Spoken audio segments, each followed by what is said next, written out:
அனைவரும் வணக்கம். மக்கள் உரிமைகள் பாதுகாப்பு ஊழல் விழிப்புணர்வு சங்கம்.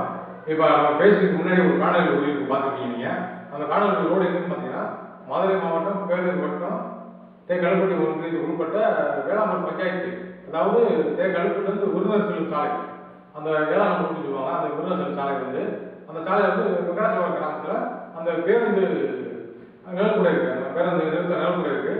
அந்த நிலக்குடையில் உட்காந்து எனக்கு வேளாண்மை கட்டி தேசிய ஊரலாக கொடுத்தாங்க. அதாவது கம்மாவளைப்பாங்கல்ல, அது வேலை செஞ்சோம்னா ஒரு 10 பெண்கள் வந்து உட்காந்து வேலை செஞ்சு உட்காந்து ஓய்வு எடுத்துருக்காங்க. கிட்டத்தட்ட ஒரு 11 மணி இருக்கும். 11 மணி அப்புறம் வந்து 2 நபர்கள் வந்து டீசெண்டாக நல்லா பெட் சட்டை போட்டு இது பண்ணி நாகரிகமாக வந்து அட்ரஸ் ஓவரிக்கிற மாதிரி அந்த அம்மாவை தெரியுமான்னு கேட்குற மாதிரி ஒரு அம்மாட்ட வந்து அந்த ஃபோனை காமிச்சு அந்த கவனத்தை திசை திருப்பி அடுத்து அந்த தாலி செய்யணும் அக்கா முயன்றுருக்காங்க. அப்போ அந்த அம்மா உடனே சுதாரிச்சு கையை பிடிச்சி அந்த பிரச்சனை பண்ணும்போது அந்த செயினை அந்துடுது. இந்த ஆளுகள்லாம் அந்த ஒரு 5 பேர் சேர்ந்து கூடி அந்த பையில பிடிக்க முதல்ல போது திருநங்கை பிடிக்க போது அந்த செயினை போட்டு ஓடி எஸ்கேப் ஆயிடுறேன்.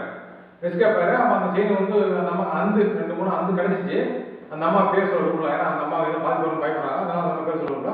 ஆனால் வெங்கடாச்சலம் நடந்தது சம்பவம் உண்மை, அதில் எந்த மாற்றத்துக்கு கிடையாது. ஏன்னா சங்கம் வந்து எந்த பொய்யான தகவலும் பரப்ப மாட்டோம். அப்போ அந்த கிடச்சிச்சு, செயின் கிடச்சிச்சு. இப்போ இந்த மக்கள் உரிமையை பாதுகாப்பு ஊழல் சங்கம் என்ன சொல்லுதுன்னா, அந்த ஏரியா காவல்துறை, அதாவது தேக்கழுப்பட்டியாக இருக்கட்டும், நம்ம பேர் டிஎஸ்பியாக இருக்கட்டும், சத்திரப்பட்டி காவல்துறையாக இருக்கட்டும், இல்லை விழுப்புரம் காவல்துறையாக இருக்கட்டும். இப்போ விழுப்புரம் காவல்துறை என்ன செய்யும், நம்ம அப்படியே ஒரு முன்கள் நிற்கும் வாகனம் தணிக்கை பண்ணுறதுக்கு. நம்ம சத்திரப்பட்டி காவல்துறை என்ன செய்யும், கண்ணாபுரி நிற்கும், இல்லை நம்ம கோலார் பொருட்கள் நிற்கும், இல்லைன்னா நம்ம சத்திரப்பட்டி விளக்கில் நிற்கும். இன்னும் வரவங்க போகிறவங்க கூட தணிக்கை பண்ணுவாங்க. அது வந்து சட்டப்படி தணிக்கை பண்ணுங்க, ஆர்சி பொருட்கள் எடுத்துருக்கா தகவல் சொல்லுங்க, தணிக்கை பண்ணுங்க, தவறில்ல. உங்களுக்கு தெரியும் இப்படி சொல்ற எத்தனை வசிக்கிறாங்க, எவ்வளோ இருக்காங்க, யாரை நேரம் வழங்கி போனாலும் தெரியும். அது மாதிரி ஒவ்வொரு கிராமத்துலையும் என்னென்ன தொழில் பார்க்குறாங்க, என்ன பிடிக்கணும்னு தெரியும் உங்களுக்கு. அதுக்கு எஸ்பிசிஐடி உலகத்துறையெல்லாம் வச்சுருக்கீங்க.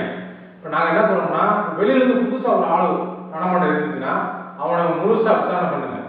ஏன்னா நம்ம தூத்துக்குடியில் விளாத்துக்குளத்தில் ஒரு பொண்ணு பிள்ளைங்க 11ஆம் பிள்ளைங்க நடந்து வச்சிங்களா பள்ளிகள் போடுங்க, அது மாதிரி நடந்துக்கூடாது. ஏன்னா அந்த அம்மாவுக்கு வந்து செயின் கிடச்சிச்சு, அந்த ஆள் அவங்க வந்து பரவாயில்ல பொருள் கிடச்சிச்சுன்னு நினைச்சாங்க. ஏன்னா அவன் தனிமையில் இருந்திருந்தா அந்த அம்மாவை உயிரோட நிலைமை என்ன, அதை ஒரு கேள்வி.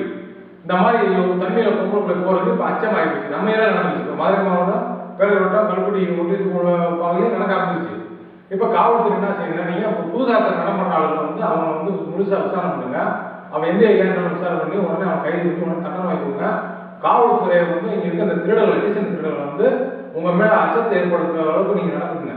ஏன்னா அவன் பையன் காவல்துறை மேலே பயம் போச்சுன்னா பட்டப்பால் காலையில் 11 மணிக்கு இந்த ரோடு பரபரப்பா எப்பயுமே வாகனம் ஓடிக்கிட்டு இருக்க பரபரப்பா இருக்கிற சாலையிலேயே அதை திருடம் பண்ணிங்கன்னா தனிமையில் போகிற பொண்ணுங்களுக்கு என்ன இங்கே பாதுகாப்பு இருக்குது அப்படி ஒரு கேள்வி வருது.